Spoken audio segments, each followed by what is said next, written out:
di na kayo manghula.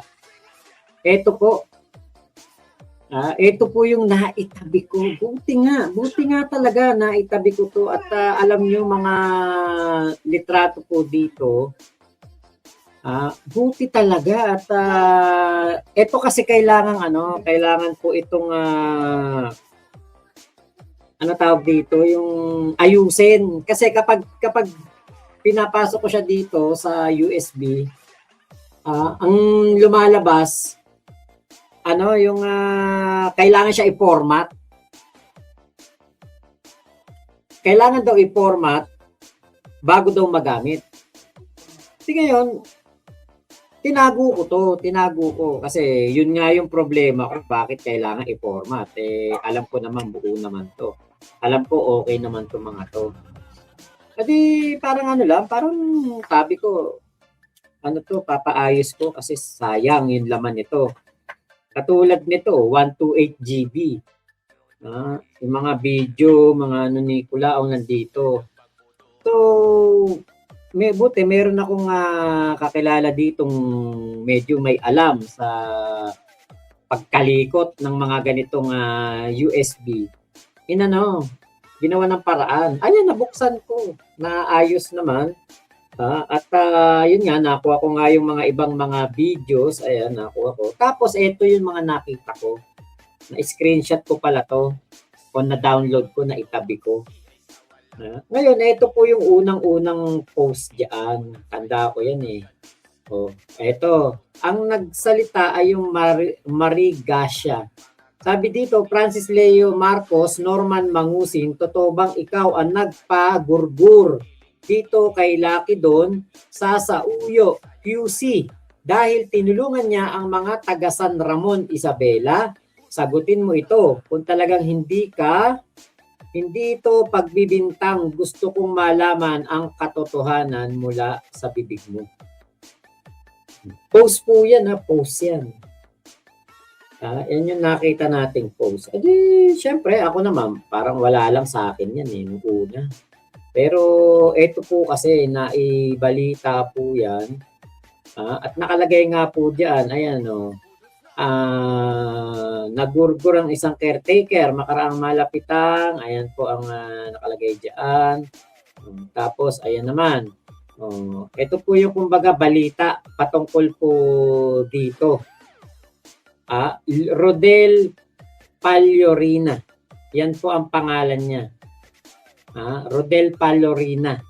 44 years old daw po, may asawa, caretaker at residente ng Quezon City. Yan po ang nakalagay na na balita diyan.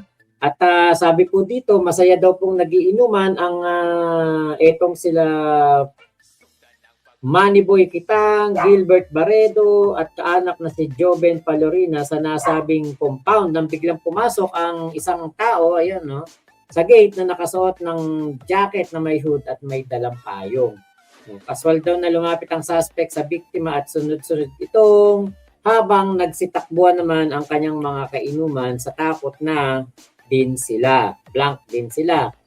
Yun daw po, na nagurgur na ay kaswal na lumakad ang tao at tumakas dala ang di pa batid na dekalibre na ginamit nito sa krimen. Ayan. At ang nangyari po yun nga, na gurgur, na tuluyan. Yun po yung sinasabi. Tapos ito po pala yun. Rodel Pallorina, PhD, President, COO, currently the Vice President of Parents Teachers Association of Quezon City.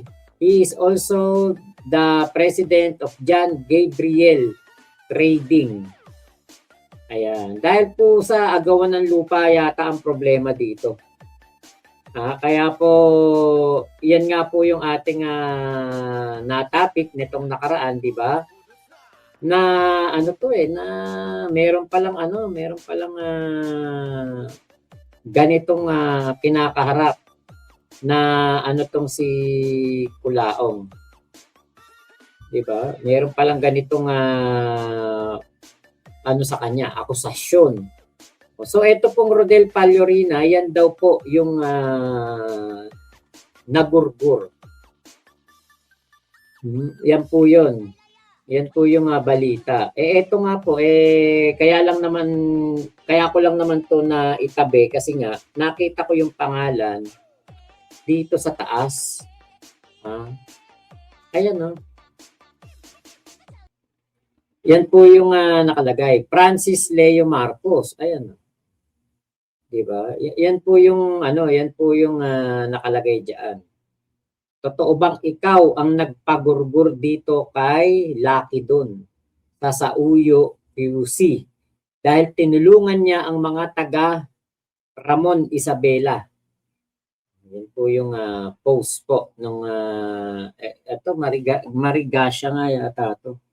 Yung nag-post niya kasi tagal na yan na-screenshot ko yan. Ngayon, kapag po kasi sinearch etong Lucky Don, yung Lucky Don parang may kainan po yun eh. Parang kainan siya.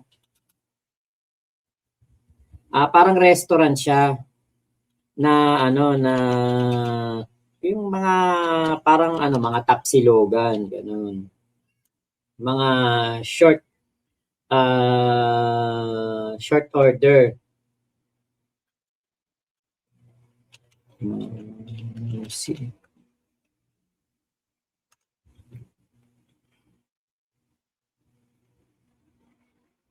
Ngayon, kapag dati kasi, kapag pinost, pag sinearch mo yan, yung Lucky Don, ito po ang lalabas. Papakita ko po sa inyo. Ito naman ang lalabas diyan kapag sinearch nyo po itong Lucky Don and Norman Mangusin. Ayan. Makikita nyo po diyan, may mga papeles dito. Ayan papeles. Tapos dito, kung isang kaso lang ito or dalawa, maaaring masasabi natin na sinisiraan lang siya. Pero naman, you don't need to be a rocket scientist to see the difference. Palagay dyan, may matino ba na tao na iba't ibang passport ang gamit kung hindi ka ba naman fraud? I don't ask you to believe me but please use your critical thinking. Wag niyong sabihin na naiinggit ako kasi hindi ako maiinggit sa isang scammer. Hindi mali ang tumulong, ang mali ay kung ikaw at ako ay mapaniwala mo na isa kang philanthropist to disguise your scam. Yun ang mali. Okay lang ba na ang isang tao ay magbigay ng isang kaban na bigas ang hindi naman natin alam ay galing pala sa pang-scam? Diba gusto natin ng tunay na pagbabago? Paano tayo magbabago kung gano'n naman ang mindset natin na okay lang namimigay naman ng bigas kahit questionable ang wealth at kahit ng scam? Mapanuri po tayo ang tamang pagtulong at pamimigay ay hindi dapat ipaalam sa madla. Biblical yan. Okay, at hangad ko lang po na mapanuri tayo lawakan ang pag-iisip para walang ma-scam at para di tayo madali mapaniwala. Dapat din daw ako nakinig dito, no? Ayan, ito yung mga kaso ni Culaong. Napakarami po nito, violation of optometry law, qualified human trafficking, BAUC, Migrant Workers and Overseas Filipino Act. Ayan, illegal recruitment. Using fictitious name and concealing true name. Yulan Marcos ang nagkaso. Nuisance candidate sa COMELEC, violation of Philippine Passport Act dahil meron po siyang multiple passport. Falsification of public documents, violation of anti-alias law, sedition, estafa, 3 case, violation of anti-bouncing checks law at large-scale estafa. Ito po yung kanyang mga pending cases pa. Unauthorized access, use, or disclosure of foundation from SEC, Securities Regulation Code, unpaid 400K to fishermen. CBCP po. Magna Carta for Homeowners Association sa Green Meadows. Unlawful use of name or likeness, Office of Imelda Marcos. Cyber libel, Arnold Clavio de Macalma, Manuel Mejorada, and more. Syndicated estafa, land grabbing, violation of Anti-Money Laundering Act, identity theft, illegal gambling, involved, ayan o, yan ang nakalagay sa pinakadulo, involved in a paggurgur sa isa pong lawyer at yun nga po yung si Lucky doon. So ibig sabihin, meron po pala talagang ano to, no?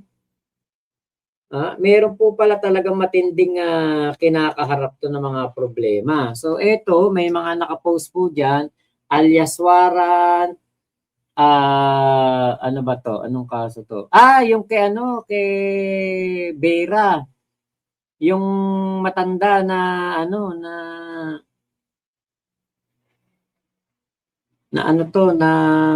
nabudol din ni Culaong. Ayan, no. Mga papeles to. Florencio Anchuyas, lawyer, CPA. Okay, ito yung ayan, no. Okay, Kabakungan family. Ayan, no. Okay. Subject, notice to vacate property of the Kabakungan property. I write you in behalf of the Kabakungan family represented by Francis Leo Antonio Marcos, their administrator, in cooperation with your occupancy of the property along Ambatali, Ramon Isabela. Ito yung sa land grabbing. Ito yun. Okay, buti nga na ko to na recover ko kasi nakita natin dito kung ano yung mga katarantaduhan ni Culaong.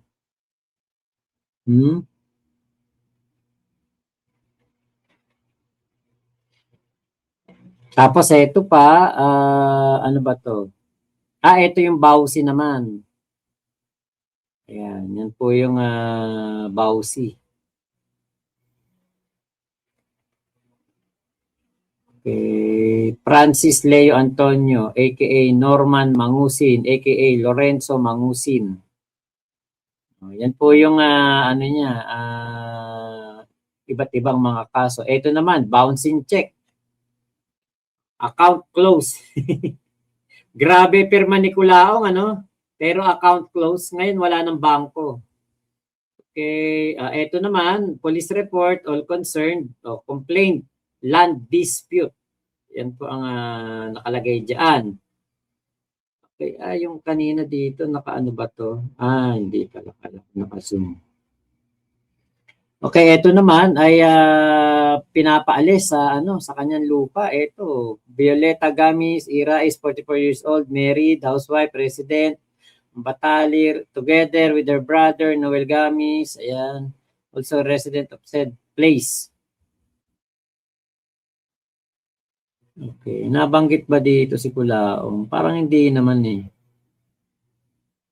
Hindi naman nabanggit si Culaong. Pero siguro, meron tong kinalaman sa, police report to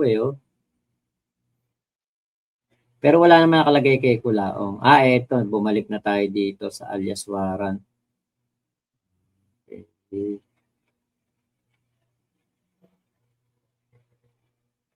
Okay, ito, who is said to be at Central Trinidad Benguet. Ano kaso nito? We stand charged before me for the crime of migrant workers. Ayun, yung illegal recruitment. Qualified trafficking in persons and estafa. Nako, ito na pala yun. Yan yung mga mga nakalagay po diyan na mga papeles. At nga po yan natin to. Welcome to Philippines, Pwede. Di ba may pinagmumurang bata si Baho? Di ba Baho Silo? Like refers to the Philippine Republic Act number 9262. Tama. Meron nga. Ami Resyo, hello po, Pauline Garing. Dami naman yung kaso, parang bucket list lang Kaya nga yung kung sasabihan ng kriminal si Culaong, di ba? Napakarami mong kaso, Culaong, as in ang dami. Di ba? Napakarami. Ito, ang lupain na binenta na nagpakilalang Francis Leo Marcos na bigla na lamang sumulpot sa kanilang lugar at may-ari daw ng lupain na pinangalan lamang ng mga Marcos sa Kabakungan family noong panahon ng land reform. Ayon din mismo kay Julie Felix na empleyado ng DAR Ramon Isabela. Pakinggan niyo dito. Okay, justice for Lucky Don. Yung mga nag-video ay mga farmers ng lupain sa barangay Ambatali, Ramon Isabela. Pinapanood na lamang nila na binubungkal na ng mga tao ni Mayor yung bukirin nila. That day, tumawag ang mga tenant kay Rodel Palorina, aka Lucky Don, at sinabi nila binubungkal na ng mga tao ni Mayor ang mga bukirin nila at inutusan niya sila na pumunta ng police headquarters ng Ramon Isabela para magpa-blatter. Tuluyan na nawalan ng pag-asa ang mga magsasaka na mabawi ang lupain na humigit kumulang sa 50 hektarya nang magurgur ang kanilang tagapagtanggol na siyang lumalapit sa mga ahensya ng gobyerno upang makamtan ang hustisya ng mga magsasaka. So, tignan muna natin tong kay Tiktek. Hindi, panoorin muna natin tong video kung ano po nilalaman nito. Tumboy. Ayun si Tumboy.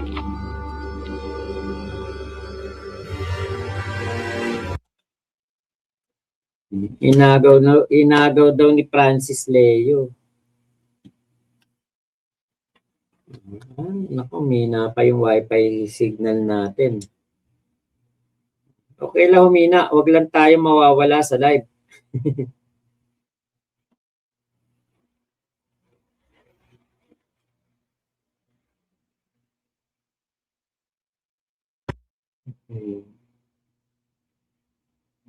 Mahina yung signal natin ngayon.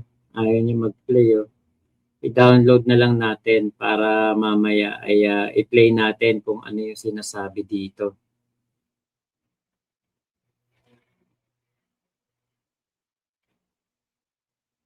Ayaw mag-play.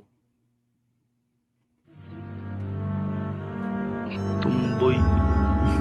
Ayun si Tumboy.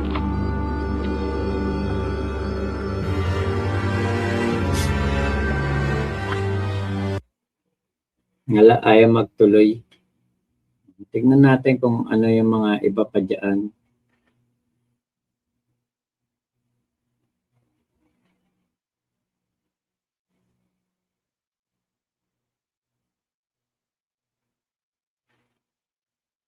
Punta natin yung yung link.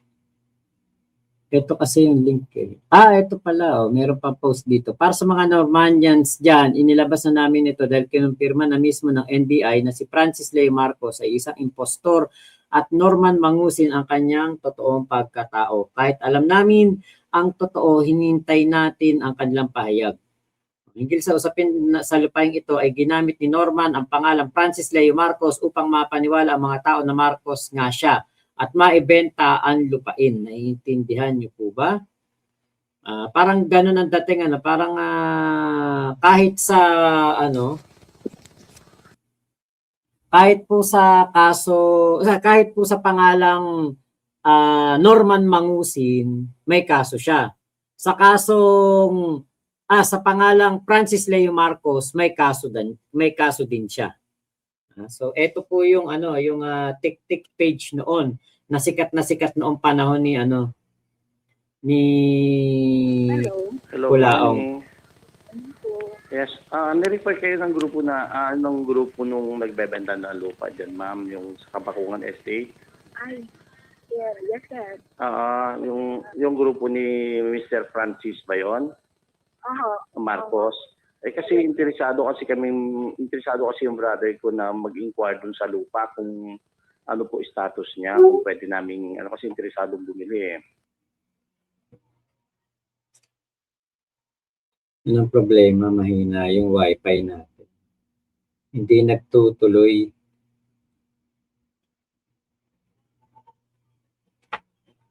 Nako.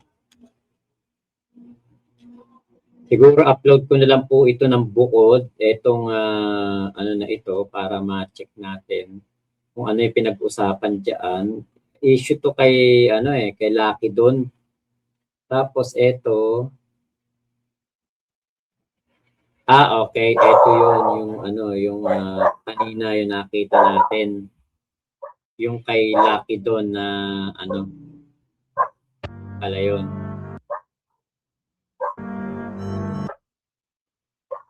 So etong si Kulaong, kahit po anong pangalan ng kanyang gamitin, kahit po ano pa ang gamitin niya ng mga pangalan, wala na talagang pag-asa. Talagang meron pong ginagawang Good katarantaduhan morning. etong si Yes. Kulaong. Kahit saang pangalan mapunta, kay Marcos, kay Mangusin, meron po siyang kaso o meron po siyang ginagawang kabulastugan. So, ibig sabihin, hindi po, kasi sabi niya, sa pangalan daw ng nanay niya, royal blood na siya. Sa pangalan daw ng tatay niya, royal blood siya. Pero hindi po totoo yun. Talagang siya po ay isang kriminal, masamang tao, gawa ng illegal. Natatakbuhan lang niya ang batas. Yun po ang totoo no. Natatakbuhan niya lang ang batas at nakakatakas sa mga obligasyon, sa mga responsibilidad.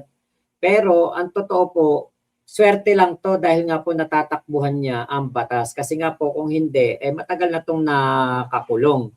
Ito na-download ko na eh. Okay, teka, unahin natin tong mas maigsi. Ito. Unahin natin. Ano kaya? Tumboy. Ayun si Tumboy.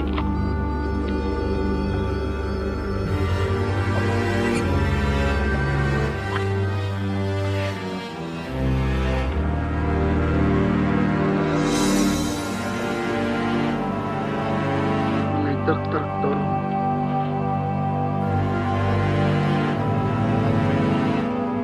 Ay, Tumboy. Ay, ba't magkaya?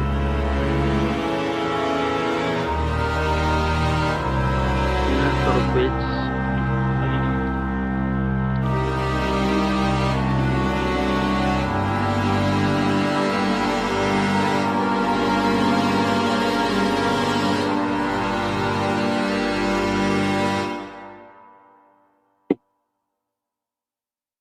Ito yung mga magsasaka na pinaalis sa pwesto sa kanilang lupa.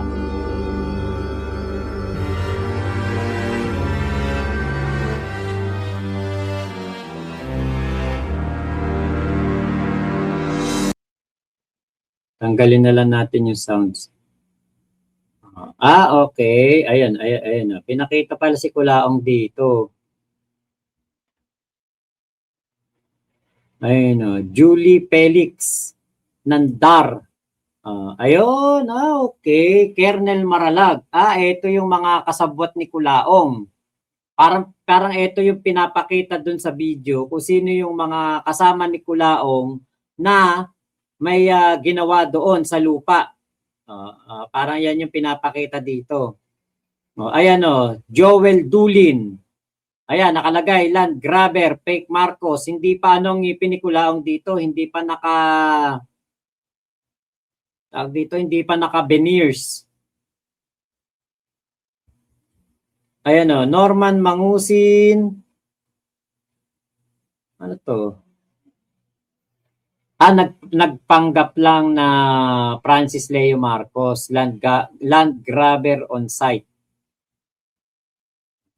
Ito yung kanina, yung sulat, yung pinapaalis na yung mga magsasaka sa mga sarili nilang lupa. Ayan I write you in behalf of the Kabakungan family represented by Francis Leo Antonio Marcos, their administrative. Administrative ano ba yun? Hindi ko mabasa eh. Pero yan yun. Ito pala yun yung kanina. Yung pinapaalis yung si Kulaong doon po sa pinapaalis ni Kulaong po yung mga tao doon sa sarili nilang lupa. Ngayon punta natin to si Tiktik. Akala ko nawala na to eh. Akala ko nawala na to. Itong Tiktik na na ito. Meron pa pala. Kaya lang okay. Meron pa rin December 9. Ayun, nagka-upload pa rin siya. Meron pa rin siyang mga meron pa rin siyang mga upload. Tignan natin kung may mga video dito, kung ano ang kanya mga photos. Kaya lang, kapag inano natin to, ang layo na. Doon lang tayo sa issue ni Kulaong. Tignan natin kung ano yung mga na iba dito sa mga post niya dati. O baka na ano to, na-hack. Kasi bakit ganun? Hindi kaya na-hack to?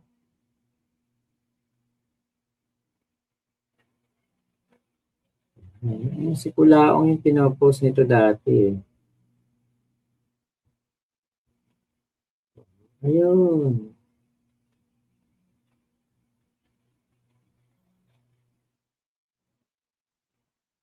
O, nandito pa ako. Emissary of Truth, no? Si Tiktek. Nalagay din pala ako dyan. Na-post din ako niyan. Kalaban namin dati to eh. Tindi nito Go to hell. Ayan go to hell. Lugaw ni Kulaong. Galing Save natin. Okay.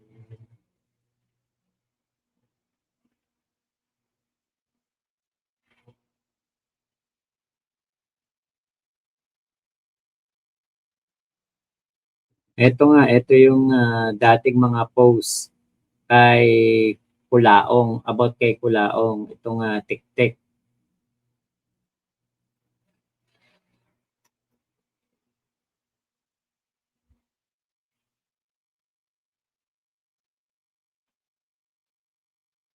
Dito ako dati kumukuha ng ng mga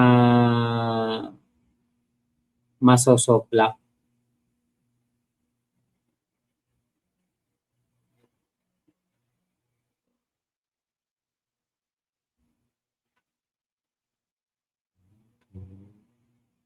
Gusto ko makita dito yung kung meron ba dito nung sino naman to? Yung ibang Marcos. Ayun, ito Justice for Lucky Don. Ito po ang talagang mahigpit ang pangangailangan sa katarungan at hustisya. Ang kaisa-isang abogado na ginamit ng Diyos upang tulungan ang mga kapuspalad na mga Pilipino na biktima ni Norman Mangusin ng land grabbing sa probinsya ng Isabela. Maliit pa po ang kanyang mga anak at ngayon ay gumugulong na po ang malalim na investigasyon ng NBI upang matukoy ang kinalaman ni Norman Mangusin bilang utak ng pagurgur kay Attorney Rodel Palorina, PhD, aka Lucky Don. Panigan nawa ng Diyos ang pagkakaloob ng hustisya sa mga biktima. Ito po ang talagang mahigpit. Ito na pala yung nabasa na natin. Yan yung mga post noon. Patungkol po diyan sa kay Kulaong. Ang daming rito mga anti-Kulaong na post noon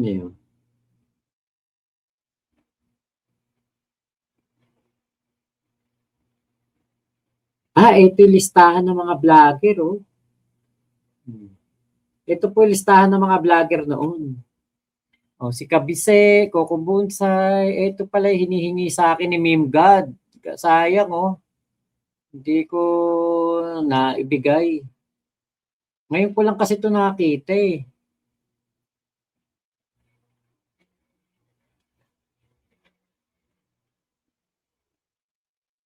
Mayor po ng Ramon Isabela yan, sir, at kasama ni Francis yan nung kampanya na nag-medical mission pa sila.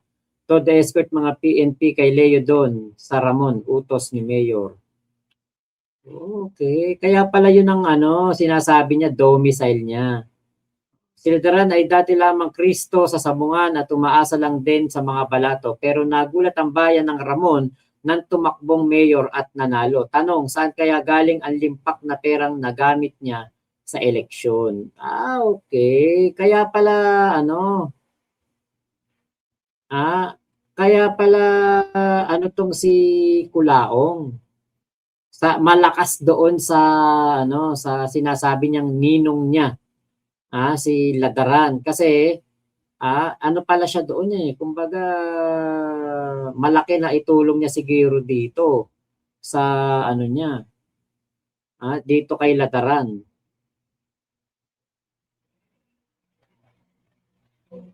Huwag na natin pakita yan. May ano may armas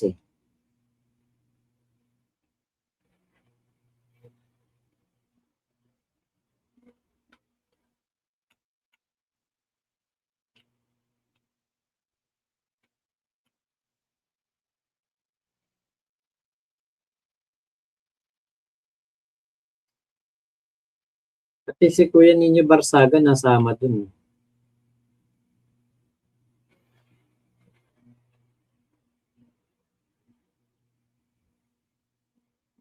Eto yung naagawan ng lupa. Eto yun.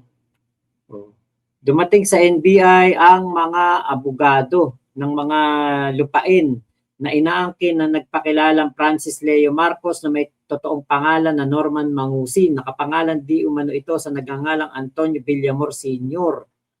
Ito nga yun. Yung pinakita natin video na nakaraan, yung pinlay natin, yan nga yun. Daming pera ni Kulaong, dollars pa. Wow. Mga fake yan, syempre.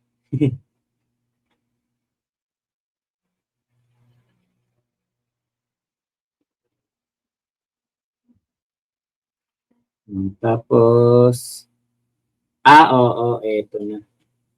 Eto na yung mga post noon. Okay. Eto naman, si Yulin yata to. Oo, si Yulin nga yung kachat na dito. Dito pa si Inay Mary Ann.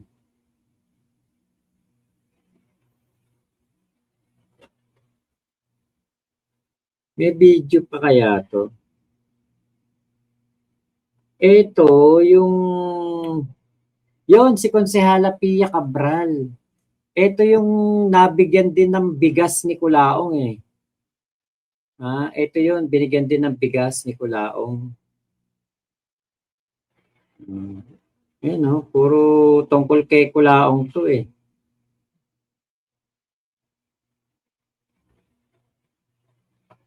Puro tungkol po kay Kulaong yung page na ito noon.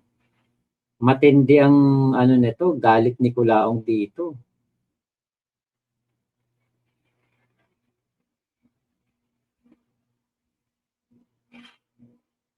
Ito.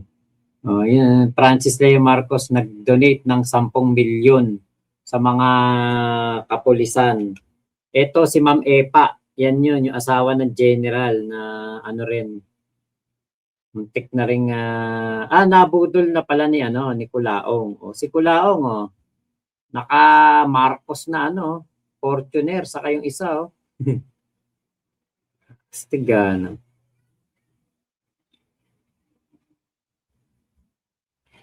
Nako, ito yung Ito yung nagreklamo na babae noon kay Kulaong. Ang dami ko na ngayon dito na nagbalik sa alaala ko yung lahat ng mga post nito Binanatan din kasi ko nitong tik-tik na to dati Kulaong, may ano ba yan? May lisensya ba yan? Yan. Ito yung si Palorina. Si Lucky doon. Nako.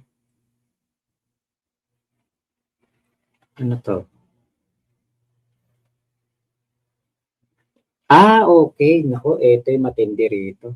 Merong rito, nabanggit Ayan ipapakain kita sa mga alaga ko. Ayan, yan po yung mga Tapos ngayon, ito, may comment, merong ni-reply si Kulaong dito. Baka gusto mo matulad kay Lucky doon.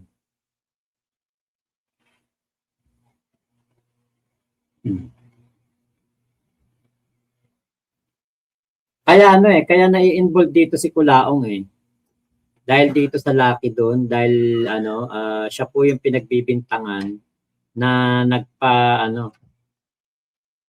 nagpagurgur doon sa Lucky doon. Ayan no, yung Lucky doon.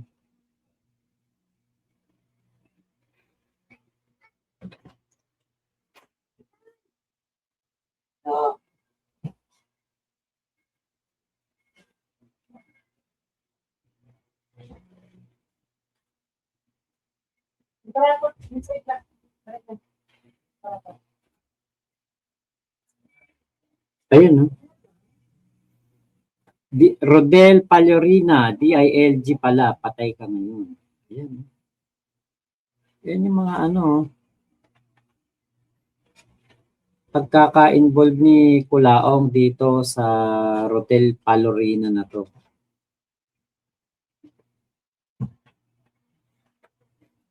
Tahimik na kasi to si si Tik-Tik oh. Sayang, ngayon ko lang to naalalang buksan. Marami pa naman dito pwedeng buksan kay Ayan mga pirma ng mga magsasaka. Ito, sulat to na magsasaka tingin ko.